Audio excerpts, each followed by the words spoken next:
My fellow Sabahan, we represent the original Sabahan living in this beautiful land below the wind. We are here to stay and we are here to die.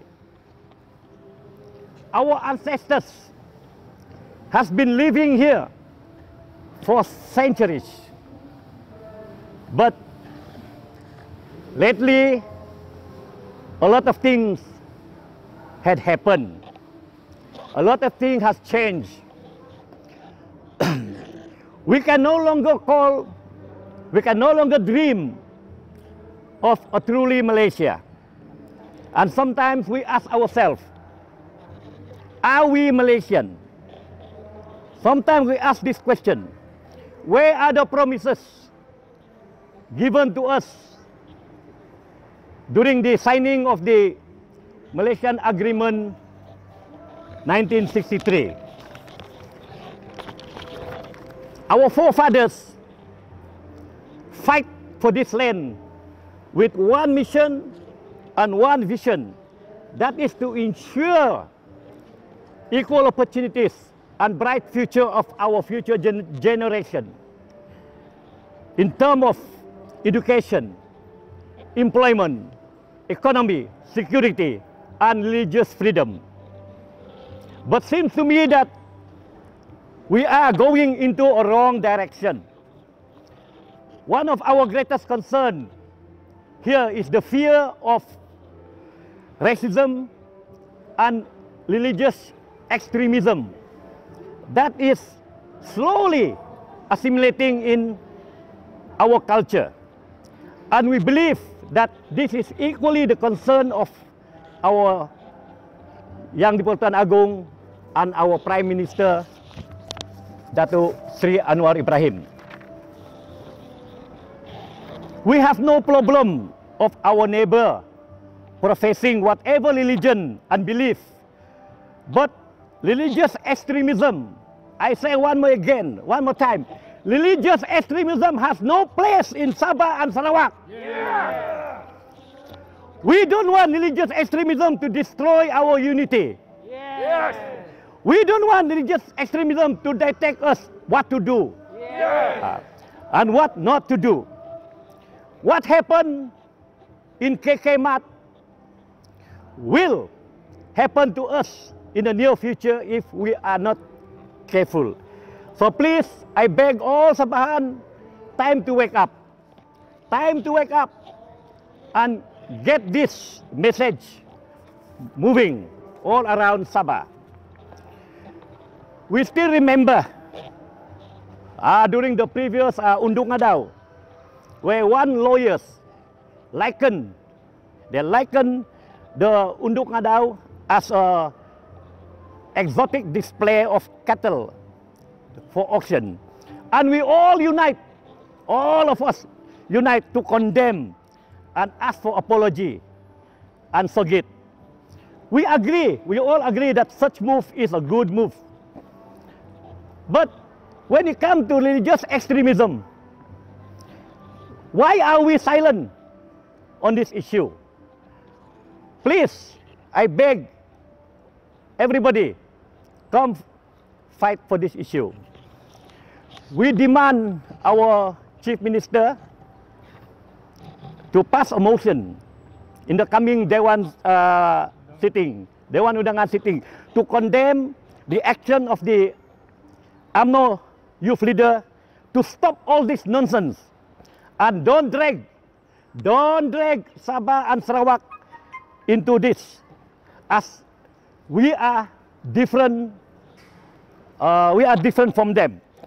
Well, we demand that these people to be banned from entering Sabah. Yeah.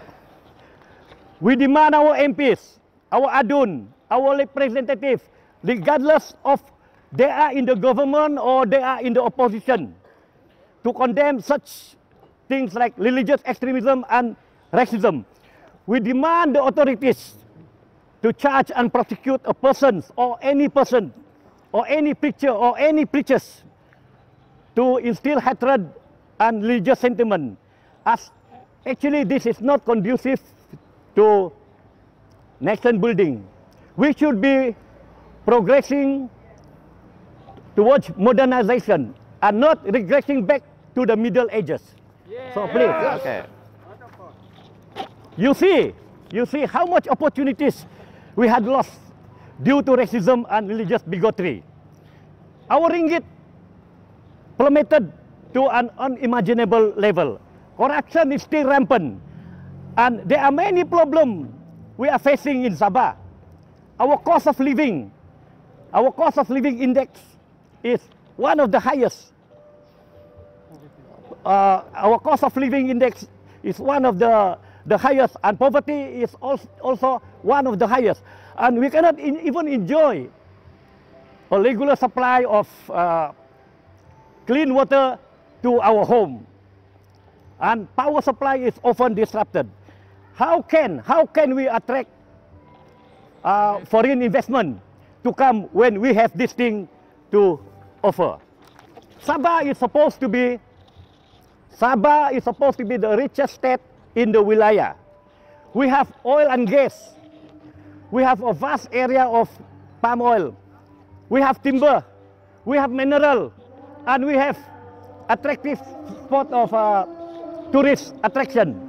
But how come we are ranked the poorest among the poorest in the state of Malaysia? Where did we gone wrong? We demand the Prime Minister